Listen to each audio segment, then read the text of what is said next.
Hello, everyone, and good morning. Thanks for joining us today for part 2 of Sutta study with Bhante Siddhaso. So we'll be looking at the final part of Majjhima Nikaya 28, the Greater Discourse on the Simile of the Elephant's Footprint.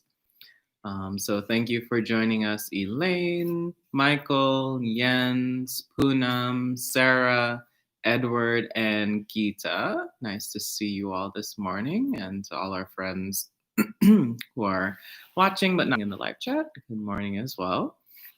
Elaine says, I hope everyone benefits from this Dharma presentation. Thank you, Venerables, for providing us with this jewel. Oh, so sweet. So if you'd like to follow along with the sutta, you can find the link in the live chat to Bhante Siddhaso's translation. And if at any time you have questions, feel free to type them in and Bhante will address them at the end of the talk. So I'll pass things over to Bhante. Namo tassa bhagavato arahato samma sambuddhassa. Namo tassa bhagavato arahato samma sambuddhassa. Namo tassa bhagavato arahato samma sambuddhassa. Buddhang dhammang sanghang namasami. Good morning, friends. So picking up where we left off with the Mahahatti-padopama Sutta, the greater simile of the elephant's footprint. So Venerable Sāriputta had started speaking about the Four Noble Truths, and he had zeroed in on the 5 components subject to grasping. And next he's going to zero in even closer on the body component in particular. So he says, Venerables, what is the body component subject to grasping? The 4 great elements and the body which is composed of the 4 great elements. So the 4 great elements is what he'll go through next. So he says, Venerables, what are the 4 great elements? The earth element, the water element, the heat element, and the wind element. So the scheme of the elements is something that we see in many places throughout the suttas. And normally the Buddha gives either a list of 4 or a list of 6. So the 4 elements are the 4 aspects of physical experience. So it needs to be clarified that this is not the same as what you learned in chemistry class. So this is not hydrogen, helium, oxygen, nitrogen, carbon, and so on. That's not what he's talking about. He's talking about subjective experience, elements of subjective experience of physicality. So the subjective experience of things that are hard and solid is the earth element. The subjective experience of things that are wet and liquidy is the water element. The subjective experience of temperature is the heat element. And the subjective experience of motion is the wind element. So those are the most, that's the standard list, is the 4 physical elements. In many suttas, the Buddha also gives 2 more, which are the space element, which is the subjective experience of spaciousness, of non-obstruction, and the consciousness element, which is the subjective experience of awareness. So this sutta is focusing particularly on the first 4, the 4 physical elements, because he's talking about the body. So when talking about the physical body, it only really makes sense to talk about the first 4 elements, and possibly the 5th element, the element of space. But usually it's just the first 4 that are spoken about when we're referring to physical experience, physical objects.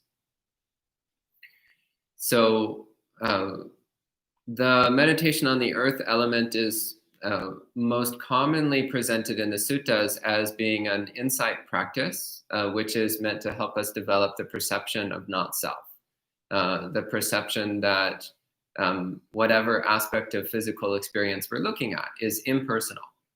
It's not ours. It's just a function of the natural world. It's just an element of the natural universe. It's not me, it's not mine. And that's the way it's presented in the sutta as well.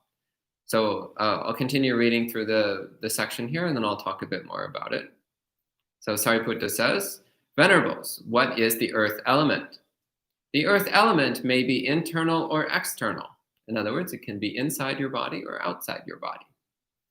Venerables, what is the internal earth element?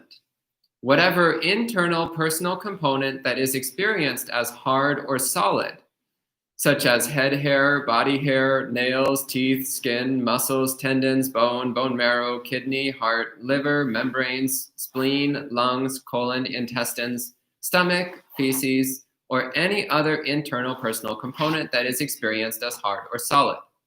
Venerables, this is called the internal earth element.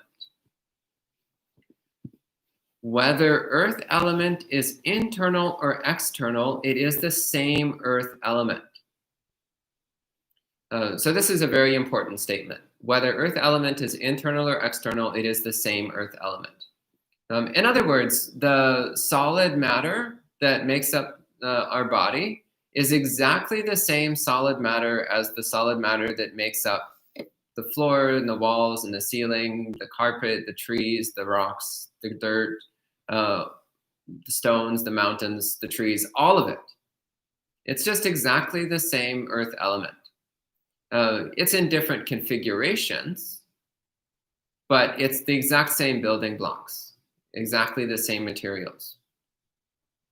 It's kind of like Legos. If you've ever played with Legos when you were young, I used to play with Legos a lot when I was young. So you have, in my case, we had this like giant box full of Lego blocks, these little interlocking building blocks.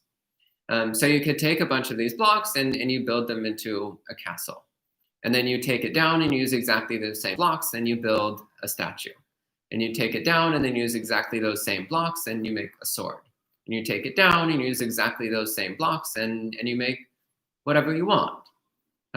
So it's just exactly the same building blocks, but when you put it in different configurations, you call it a castle or a cat or a person or a landscape or whatever you want to call it. But it's just exactly the same Lego blocks, exactly the same building blocks.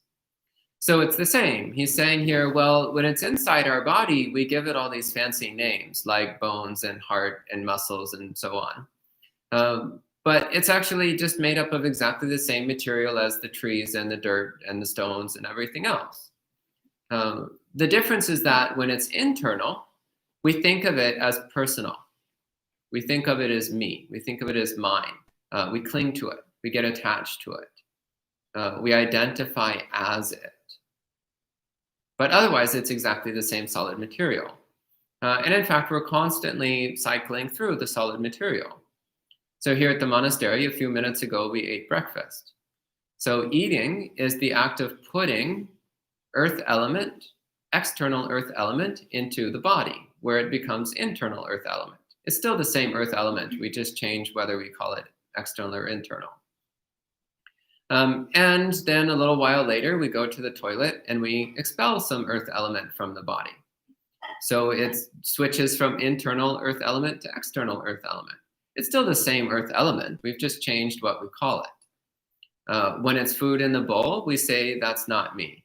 We put it in the body, we say, that's me. We go to the toilet and we say, now it's not me again. It was not me, then it was me, now it's not me. Well, it was always not me.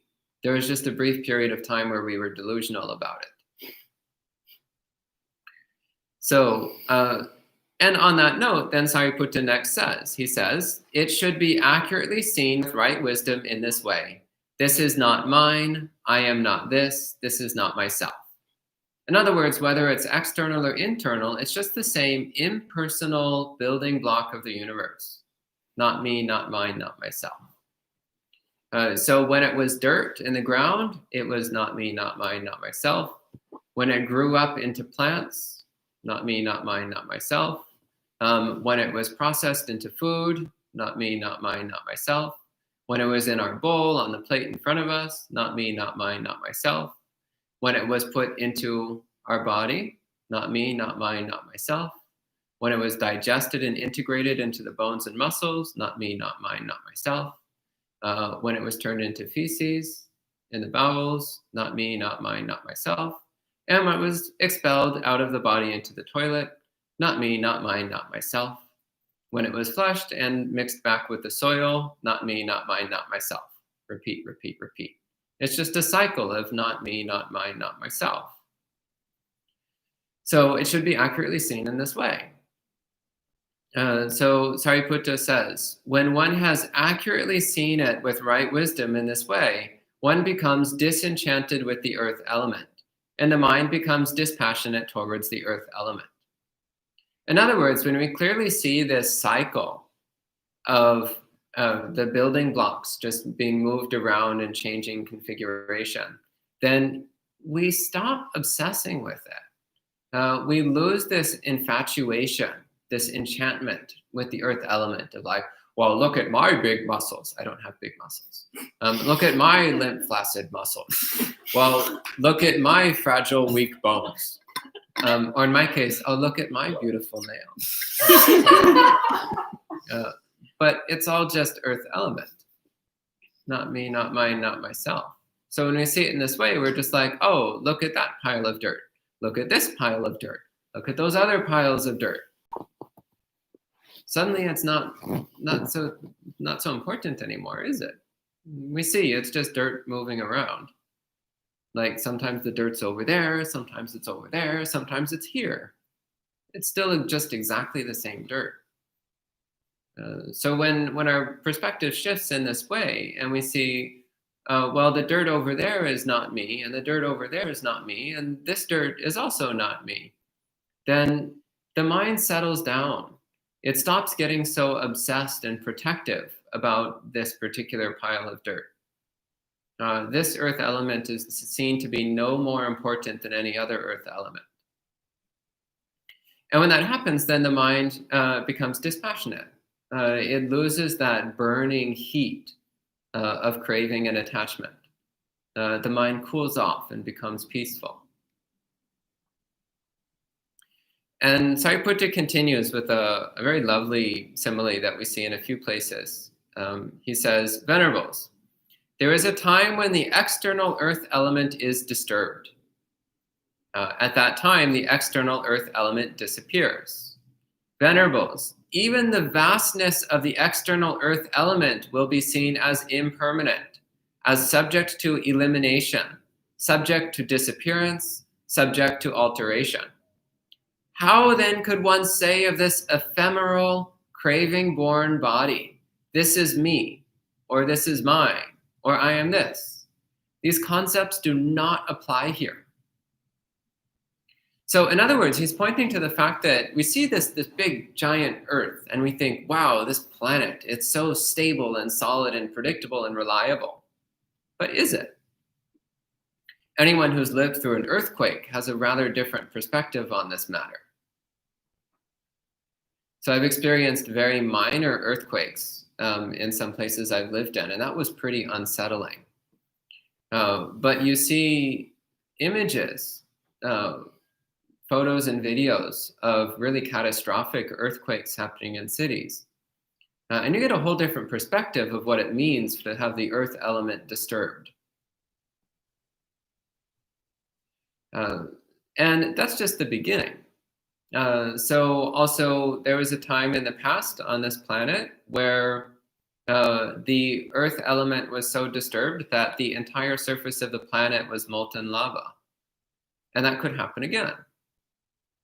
If conditions change in a particular way, then we could again have a time when the entire surface of the planet is molten lava. That would be a pretty big disturbance of the external earth element. And at some point, probably in a few million years or so, at some point, our sun is going to explode. And that's not going to be particularly beneficial to the stability of this earth, of this planet. So this entire planet will be vaporized, demolished. It will cease to be. It will be completely wiped out when the sun goes supernova. And of course, eventually the entire universe collapses and ceases to exist. And then afterwards, another one arises, as is the cyclic nature of things. So this whole planet that we're on can go through such catastrophic changes, even to the point where it completely ceases to exist. And yet we're so obsessed with this little body made up of a little pile of dirt arranged in a pretty way, a very pretty way in my case. So this little pile of dirt arranged in a pretty way that lasts a very short period of time. So he says it's ephemeral. It's a very short-term arrangement that we have here. And he also says it's craving-born. So it arises because of craving. We're experiencing this body because of our craving. So this experience of a physical body is the result of this fundamental delusion that there is something we can crave. There is something we can hold on to. There is something we can identify as me or mine. But when we look more closely at our experience, what we actually see is this continually arising and ceasing, insubstantial collection of ephemeral components which are not me, not mine, and not myself. Which is why he then says, these concepts do not apply here. There's nowhere where you can stick the label, this is me. You can try, but it's the trying that makes us so uncomfortable. Because the label doesn't stick anywhere. It's kind of like trying to tape something to an oily surface. You can try all you like, but it just doesn't stick. So it's the same. We keep trying to stick the label of me onto our experience, but it just doesn't stick. But we keep trying the same futile endeavor over and over and over again. So next Sāriputta says, so referring to someone who has cultivated this degree of wisdom, he says, Venerables, if they disparage, demean, deprecate, or deride a monk, he understands it in this way. What has arisen for me is an unpleasant feeling produced by ear contact. It has a basis. It is not without a basis. What is its basis? Sense contact is its basis. He sees. Sense contact is impermanent. He sees. Feeling is impermanent. He sees. Identification is impermanent. He sees. Mental activities are impermanent. He sees. Consciousness is impermanent. He places, settles, stabilizes, and resolves his mind on that elemental foundation. In other words, when one has cultivated this recognition that this body is just earth element, exactly the same as the external earth element, all of which is impermanent, impersonal, and subject to change, then when somebody insults us, then we recognize, oh, this is just sound. It's just a vibration in the earth element. That's all. It's the result of experiencing a body, is that the body sometimes vibrates with sounds. It's not a problem. It's impermanent anyway. Sometimes we identify those physical changes as unpleasant. Well, that's just feeling. Feeling is impermanent. Unpleasant changes to pleasant, changes to neutral. This is just the way of things. It's always changing. Pleasant, unpleasant, neutral. Not a problem. It's just the nature of reality. And the identification. So this thing of identifying it as, oh, well, that is an insult. That is an insult that somebody said to me. Well, that's also impermanent. Somebody walks in and says, oh, you're really short. Well, if you think being short is a bad thing, then you'll perceive that as an insult. But if you perceive shortness as a good thing, then you'll perceive it as a compliment. It's like, why, thank you. I am really short. Short is cute. I'm not short. I'm tall. So they walk in and they say, oh, you're really tall. And it's like, oh, it's true. Yeah, tall is cute. It's true. But maybe you're actually the kind of person who doesn't like being tall. And they wish they were a bit shorter. Then you might perceive it as an insult. But actually, it's not either one. It's just words. It's just sound.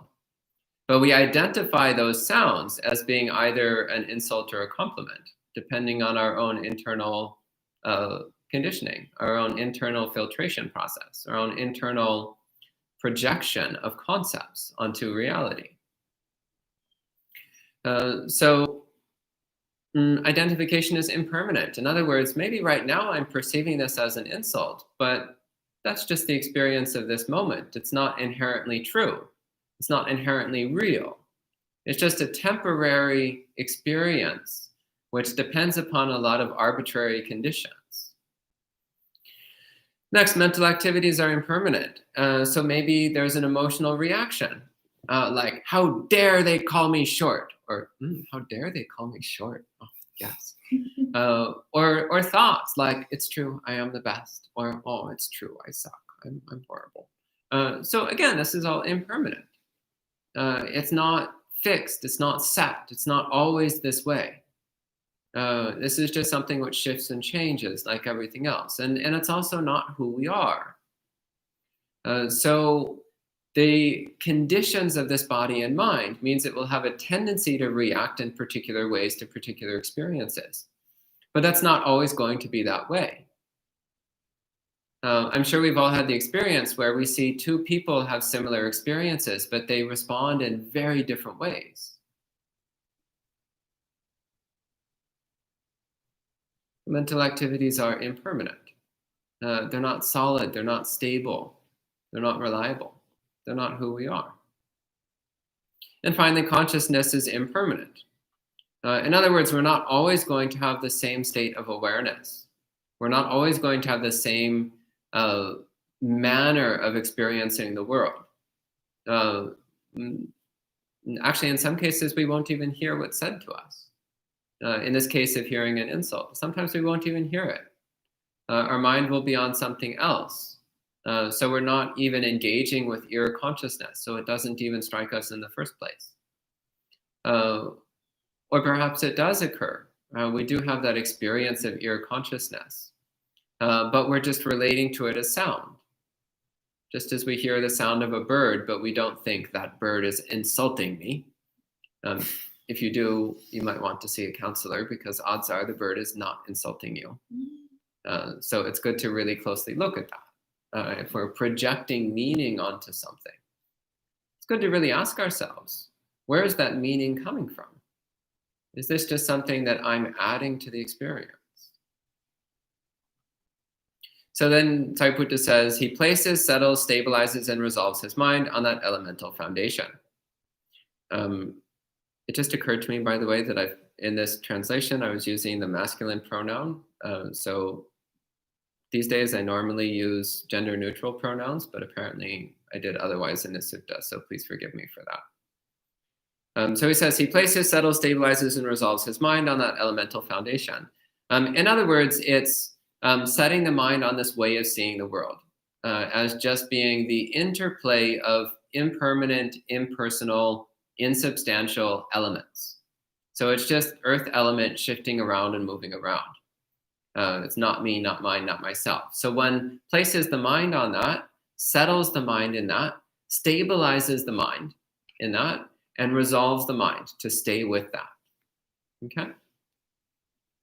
Then he says, Venerables, if others assail that monk in an unwanted, undesirable, unpleasing way, such as hitting him with fists, stones, sticks, or knives, he understands it in this way. This body is such that it can be hit by fists, stones, sticks, and knives. In other words, that's the nature of a physical body, is that it can be physically attacked. He continues, however, the prosperous one said in the Simile of the Saw. Simile of the Saw is a very famous sutta from the Majjhima Nikaya. Kakachupama Sutta, I don't remember the number of it. It's fairly early on, somewhere around 20, 22 maybe. I don't remember. He says, monks, even if criminals cut off your limbs with a two-handled saw, if you produce hostility in your mind, you are not following my instructions. So this statement from the Simile of the Saw is pointing to the fact that no matter how extreme the circumstances we face are, we should always, always, always refrain from unwholesome thoughts, unwholesome speech, and unwholesome actions.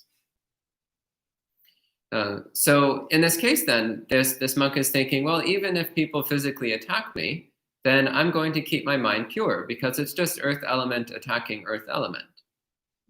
There's no me to be offended. There's no me to be upset. They're not attacking anything that's mine. It's just earth element striking earth element, like an avalanche. Doesn't affect me because there's no me to be affected.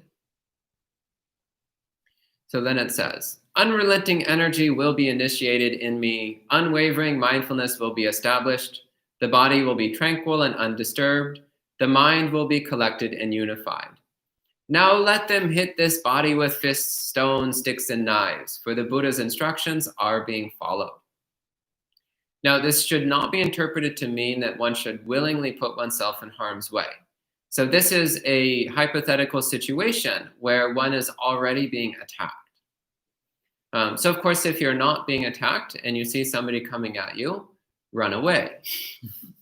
That's always the wise thing to do. Protect the health of your body, because your body is a useful tool for attaining enlightenment. So you actually want to keep it in pretty good condition. So the scenario here is where you've already been trapped and you're being attacked, and there's nothing you can do about it.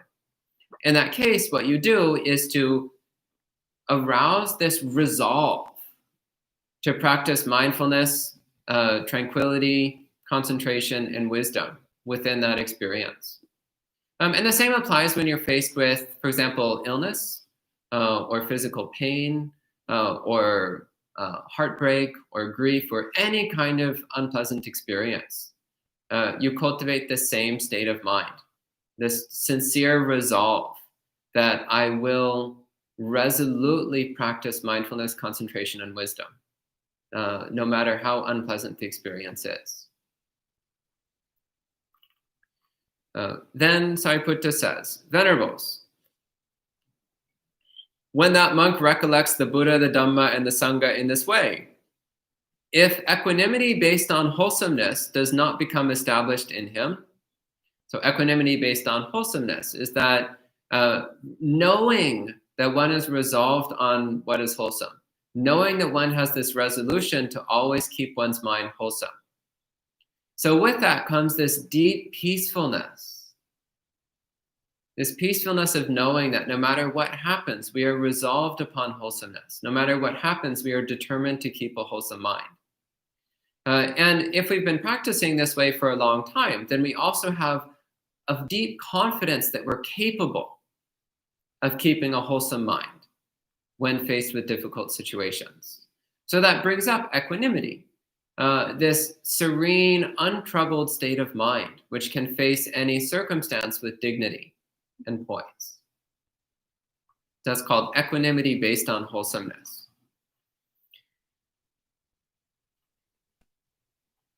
So in Pali, that's upeka kusala nisita. So equanimity based on wholesomeness. So if equanimity based on wholesomeness does not become established in him, then he rouses himself in this way. In other words, if you're getting upset while they're punching you and throwing stones at you, he thinks, it is misfortune for me. It is unfortunate for me. It is bad fortune for me. It is not good fortune for me. That when I recollect the Buddha, the Dhamma, and the Sangha in this way, equanimity based on wholesomeness does not become established in me. Oh, poor buddy. He's trying, but he's just not quite getting it. Oh. So then he gives a simile, which I'm sorry to say does contain a gender bias in it. So bear with me. He says, Venerables, just as when a daughter-in-law sees her father-in-law, she becomes roused. So in the sense that she's rousing this attitude of like, I have to be really careful. Because if I screw this up, my father-in-law is going to get mad at me. So it's that kind of attitude of, I have to be really careful what I'm doing here. Otherwise, bad things might happen. In the same way, Venerables, when that monk recollects the Buddha, the Dhamma, and the Sangha in this way, if equanimity based on wholesomeness does not become established in him, then he rouses himself in this way. It is misfortune for me. It is unfortunate for me, etc. Venerables, when that monk recollects the Buddha, the Dhamma, and the Sangha in this way, if equanimity based on wholesomeness does become established in him, then because of that, he is satisfied. Venerables, by that point, much has been accomplished by that monk. So Venerable Sāriputta here, he's also pointing out the fact that this is a relatively high attainment. If you can keep a serene, equanimous mind with recollection of Buddha, Dhamma, and Sangha, mindfulness, concentration, and wisdom, even when people are physically assaulting your body, that's a sign that your practice is quite well advanced. It's a sign that you've accomplished much. You've gone far in this practice. So that also means that if you're not quite to that point yet, well, don't be too hard on yourself, but do reflect. Oh, it's too bad. I really need to try harder. I really need to cultivate my mind so that I can face physical distress with more peacefulness of mind, with more wisdom, with more clarity. Then he applies a similar analysis to the next three elements, so I'll go through this a bit more quickly. He says, Venerables, what is the water element? The water element may be internal or external. Venerables, what is the internal water element?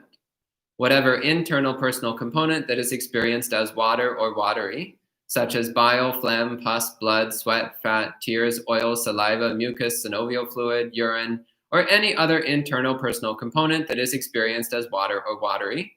Venerables, this is called the internal water element.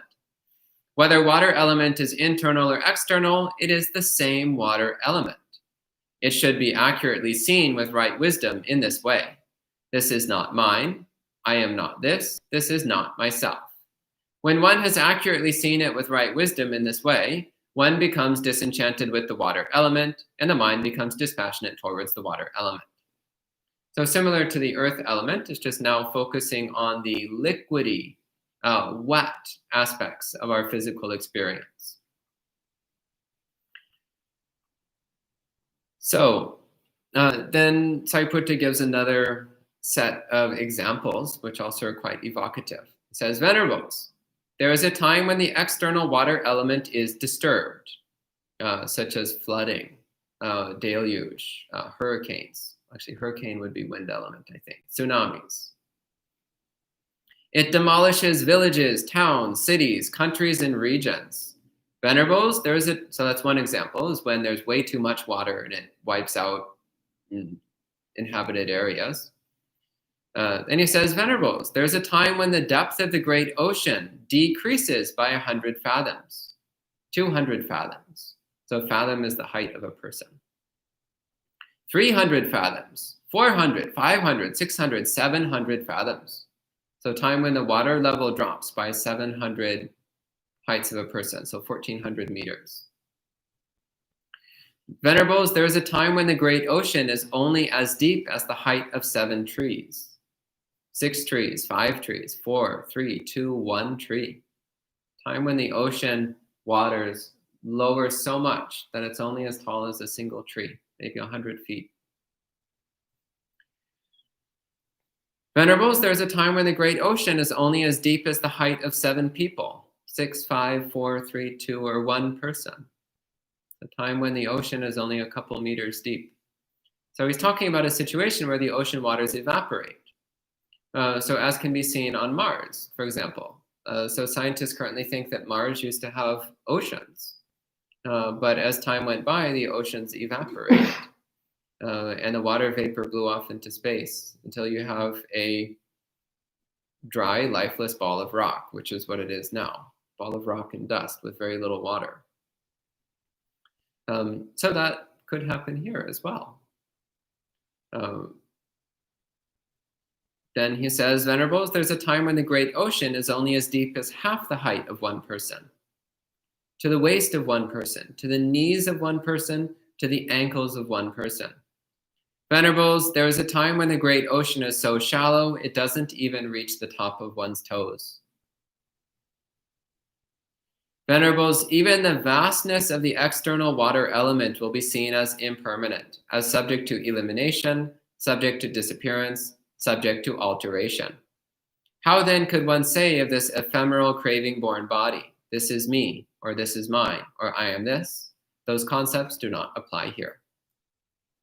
This is especially evocative if you've spent any amount of time by the ocean. And you look out over the ocean and there's this sense of this incomprehensibly vast and deep body of water.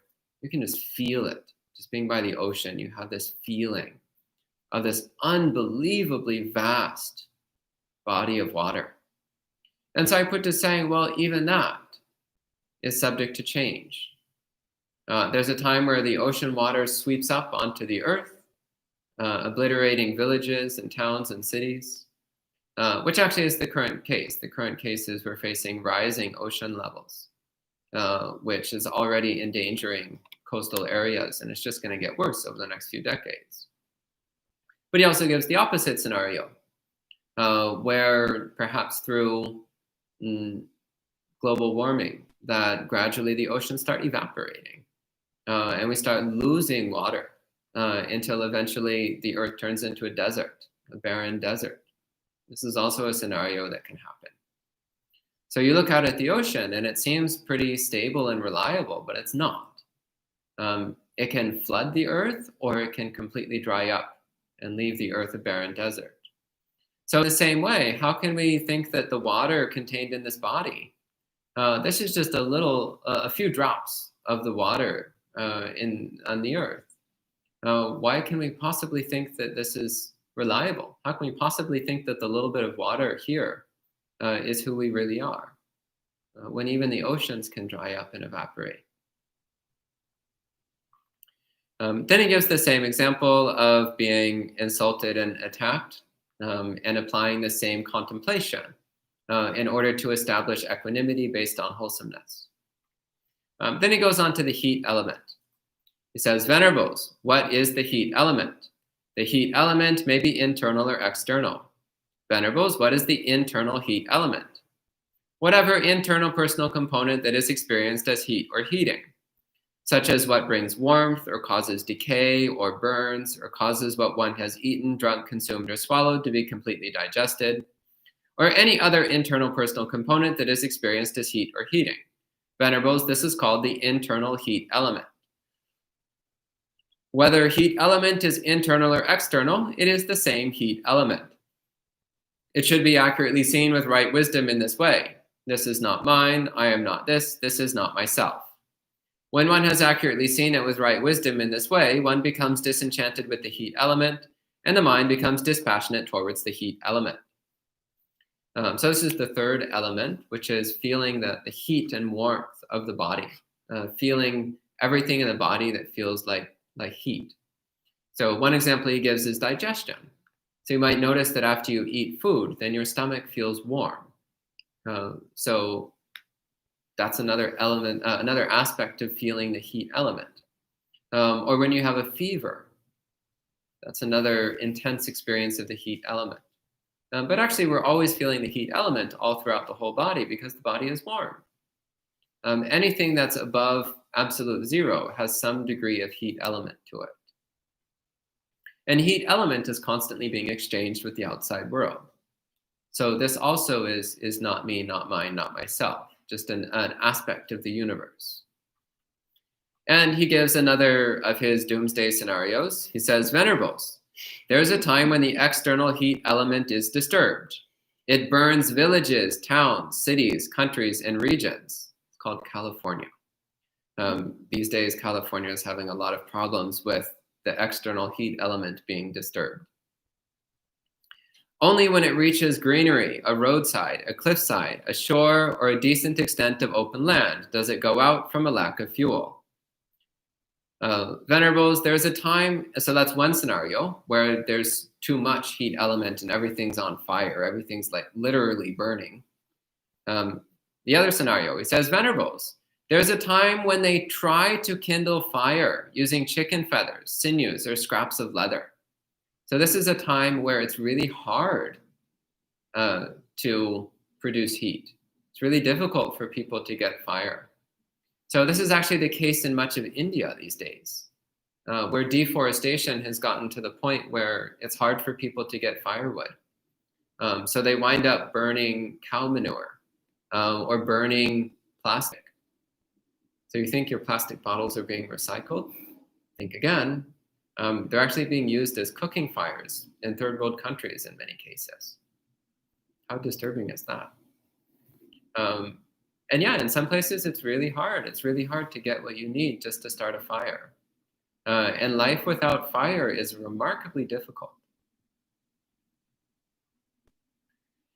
So he says, Venerables, even the vastness of the external heat element will be seen as impermanent, as subject to elimination, subject to disappearance, subject to alteration.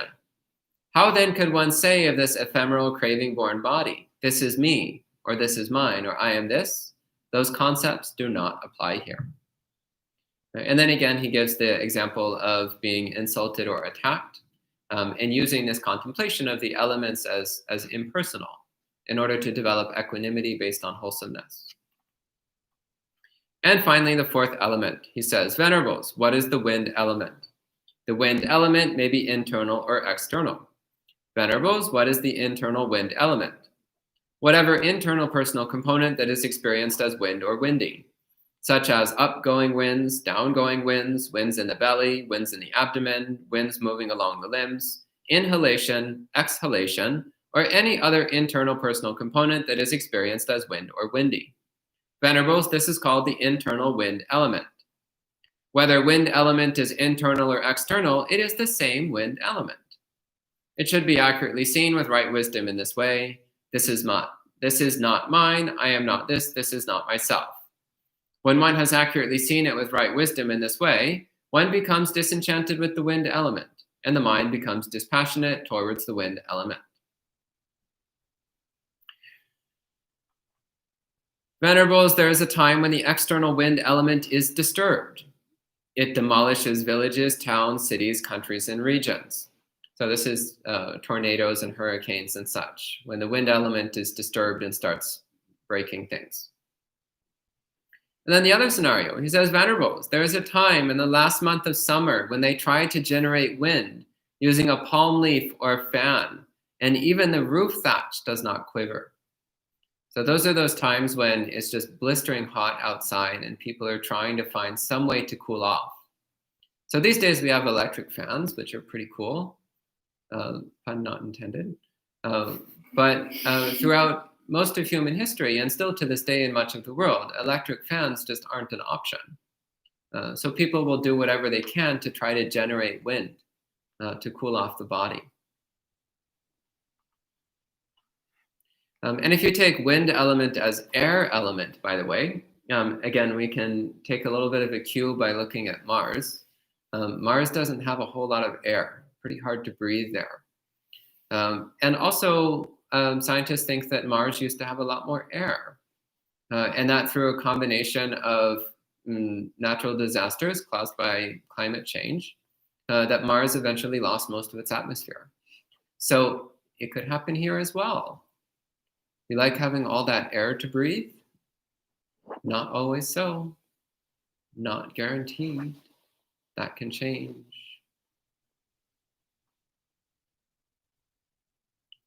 So he says, Venerables, even the vastness of the external wind element will be seen as subject to elimination, subject to disappearance, subject to alteration. How then could one say of this ephemeral craving-born body, this is me, or this is mine, or I am this? Those concepts do not apply here. And then again, he applies the example of being insulted or attacked and using these contemplations. Then the final section that he goes into is an analysis of sensory consciousness. So he says, Venerables, just as when space is encompassed by wood, rope, thatch, and clay, it is called a house. In the same way, when space is encompassed by bones, sinews, muscle, and skin, it is called a body. So this tiny little paragraph is how he's presenting the space element. So in the sutta, he just spent a lot of time talking about the first four elements, and then he devotes this single sentence to the space element, and after this he goes into consciousness. But this one sentence I find utterly delicious. So just as when space is encompassed by wood, rope, thatch, and clay, it is called a house. In the same way, when space is encompassed by bones, sinews, muscle, and skin, it is called a body. Contemplate that.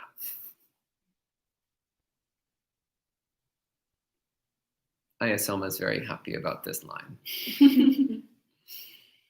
Then he goes into an analysis of sensory consciousness. He says, Venerables, when the eye is not internally damaged, but an external sight does not enter the sensory field, then no connection happens, and there is no manifestation of consciousness based on that.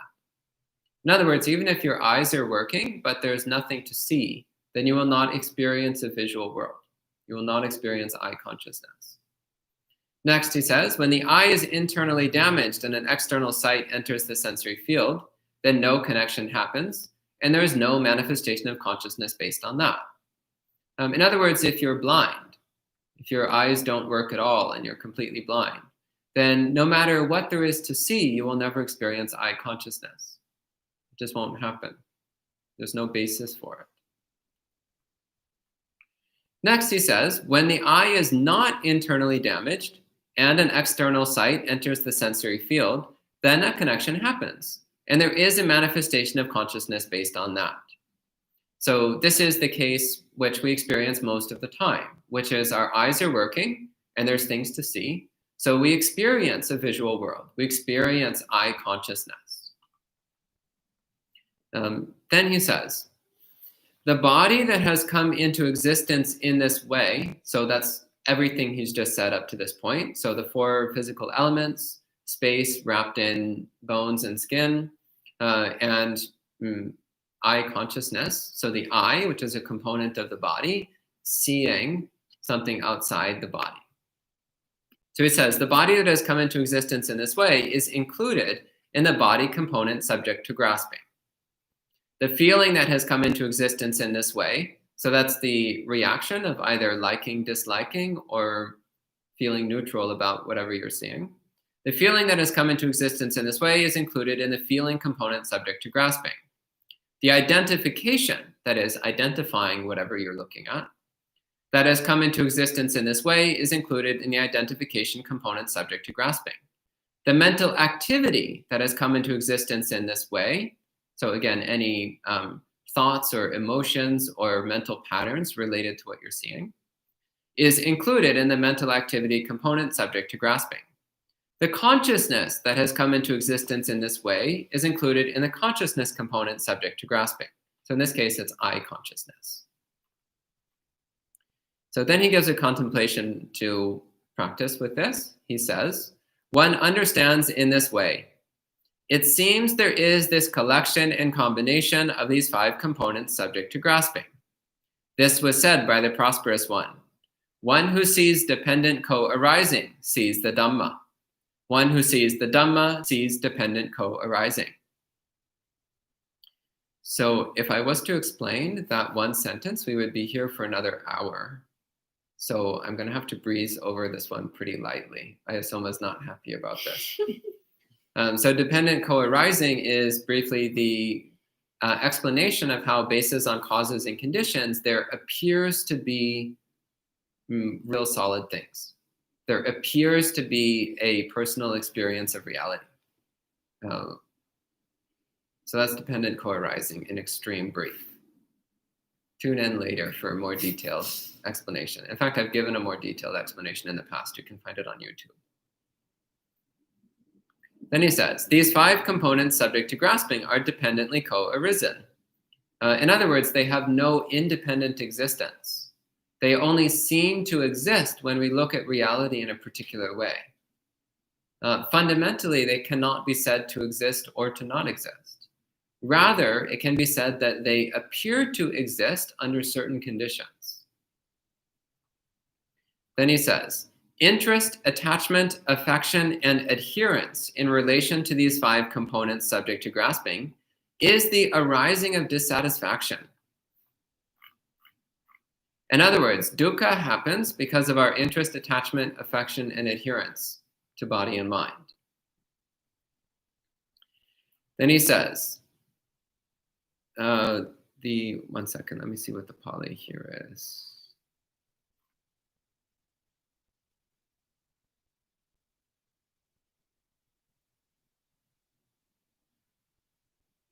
The elimination and discarding of interest and passion in relation to these five components, subject to grasping, is the cessation of dissatisfaction.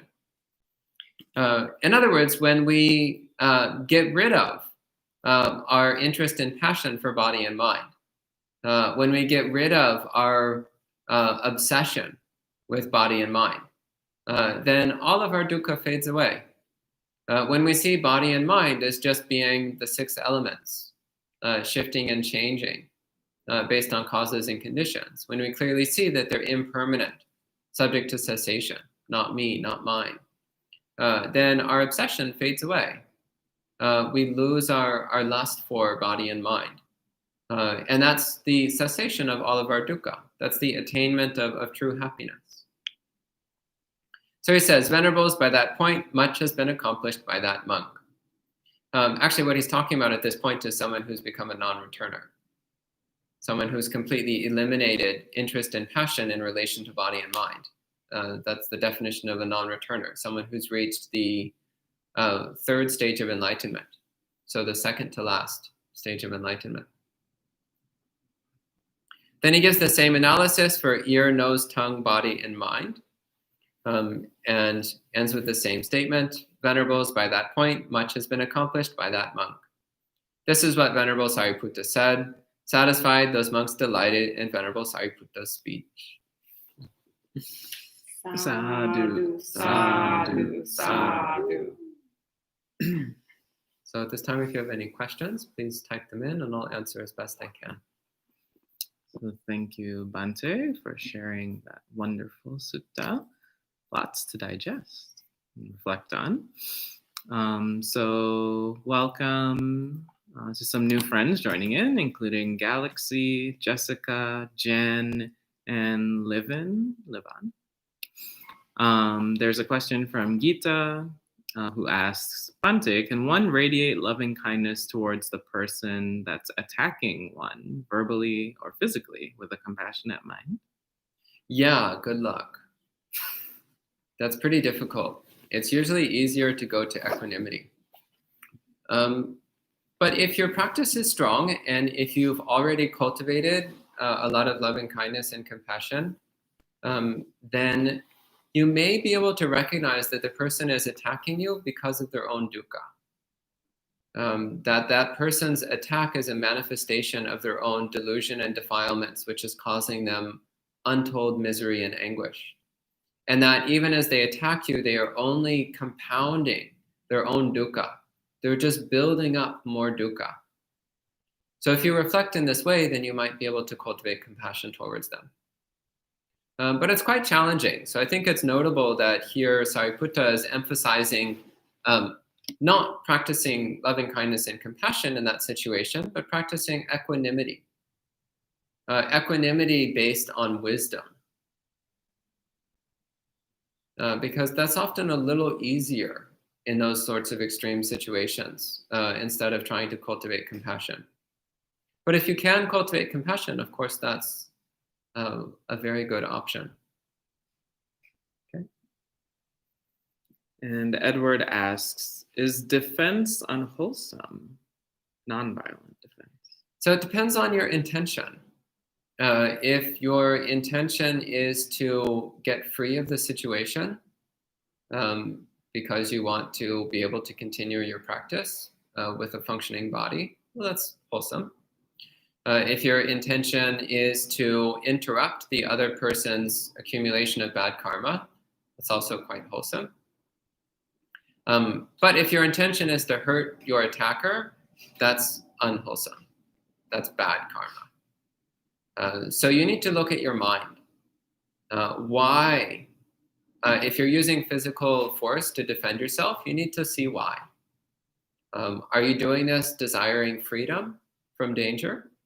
Are you doing this out of compassion for your attacker? Or are you doing it out of vengeance? Are you doing it out of anger? Are you doing it out of hatred? What's your motivation? So always trying to steer the mind towards what's wholesome. So ultimately, it comes down to your intention. So can you defend yourself? Yes. If your intentions are wholesome.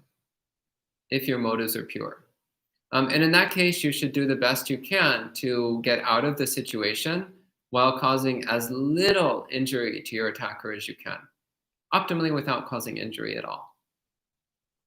So there are defensive martial arts. The bad news is that they generally take a lot longer to master than offensive martial arts. But there are ways of getting out of a situation without hurting your attacker. They're just usually a bit more difficult. Okay. Thank you. And Jason asks, should we understand discussions of the earth, water, heat, and wind elements literally or as metaphors, or perhaps as both? I just want to add a bit more to the previous question first, which is that often the best defense is just not to get in a compromising situation in the first place. Be really attentive to where you go and what you do and what situations you enter into, and try to avoid putting yourself in the kind of situations where you're prone to being attacked. So that's often the best option, is just don't go there in the first place. But if you find yourself in that situation, actually cultivate loving kindness and compassion right from the start. There's an interesting story from Ajahn Sucitto's story of his traveling through northern India. So he traveled through northern India for several months with a companion, in the way that monks often travel, which is just walking around with minimal possessions, not carrying money or food, just walking around and living on the generosity of others. And at one point they got mugged. And when they got mugged, so Ajahn Sucitto, who's the monk here, he cultivated a mind of loving kindness. And he was like, oh, you want to steal my things? Okay, here you go. Have a good day. But his companion, who was a layperson, his companion got very angry and violent and started trying to fight back. And as a result, the thieves beat him up really badly, injured him quite badly, and they still stole all his stuff. So he didn't, by fighting back, the layman didn't achieve anything except to worsen his own defilements and make the beating even worse. Whereas Ajahn Sucitto wasn't injured at all. He had this mind of loving kindness, so the bandits actually treated him with some respect. They still stole his things, but they treated him with some respect. They didn't physically attack him.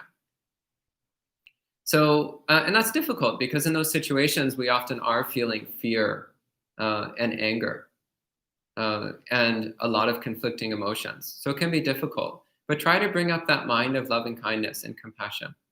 Treat the person in front of you as a human being. And often that really stuns them because they're trying very hard to not see you as a human. They're trying to see you as an object that they can use. So when you see them as a human and treat them as a human, sometimes it will snap them out of that mind state. And they'll realize that it's just two humans facing each other. And if you're looking at them with nothing but kindness, that also can snap them out of their negative mood, can snap them out of their unwholesome mind state. Sometimes, no guarantee. And the next question was on the elements. Yes, whether they should be taken literally or as metaphors or similes. I have no idea what you mean by metaphor or simile, because as I mentioned right from the start, these are descriptions of subjective experience. So they're to be taken literally as subjective experiences. So you can call that metaphor or simile if you like, but it's really beside the point. As I said, these are not meant to be descriptions of chemistry and physics and so on. They're meant to be descriptions of our subjective mental experience of the world. And for that, they're actually quite accurate. Of course, if you look at your body under an electron microscope, you're not going to see little molecules of earth, water, fire, and wind bouncing around. Of course not. But that's fine because the Buddha's not talking about electron microscopes. The Buddha's talking about subjective experience. He's talking about the mind. Okay? So I think that would be really cool if you looked at the body under a microscope and you see like this little brown glob of dirt, this little blue glob of water, this little like orange blob of fire, this little white blob of wind, all bouncing around. That would be super cool. But that's not reality, as physicists describe it, as chemists describe it. But that's fine because that's also not how the Buddha described it. Because the Buddha wasn't trying to describe the chemical components of the body. He was describing our subjective experience of the body. And in that, it's quite accurate. Okay? Michael says, the sutta is just what I needed right now. Thank you for bringing it forward. Geeta also says, thank you. Sienna joining in, saying grand rising. Keep saying good morning, I think. And then Liz has a question. Thank you, great sutta and teaching. What is the Pali word translated as encompassed in the section about space? Space being encompassed by wood, rope, thatch, etc. Let me look. One moment. Parivarita. It's translated as encompassed. She's asking how you spell that. P-A-R-I-V long A R-I-T-O. P-A-R-I long A. Okay. All right. And Jens asks, Ante, it seems dukkha is always present as part of the three universal characteristics. The dukkha of suffering only manifests with rising, though. Is this with grasping? Is this correct? So this is one reason why I translate dukkha as unsatisfactoriness rather than as suffering, because the nature of all things is that they're unsatisfying. But it would not be accurate to say that the nature of all things is suffering. Because an awakened being still experiences sankharas, but an awakened being is not affected the same way that an unawakened being is. So an unawakened being experiences something unsatisfying, and as a result of that, they suffer. An awakened being experiences something that's unsatisfying, but they do not suffer on account of that. So things are inherently unsatisfying in that you cannot find satisfaction in them, but they are not in and of themselves suffering. Rather, when we react to them with delusion, then we suffer. Okay? All right. Does that answer the question? I think so. Okay. Okay. And that was the final question of the morning. So thanks everyone for joining in. Come back tonight at 7:30 for Mystery Monk Chat or Surprise Monk Chat. So we have some monastics, quite a few actually, I think a half dozen today, arriving for the weekend. And you may see one or more of them and one or none of us. So join in for any other questions you might have related both possibly to this sutta, but also any topic related to or somewhat related to Buddhism and Buddhist monastics. So join us then if you can, and we can end with 3 sadhus. Sadhu, sadhu, sadhu. All right, everyone, and have a great morning.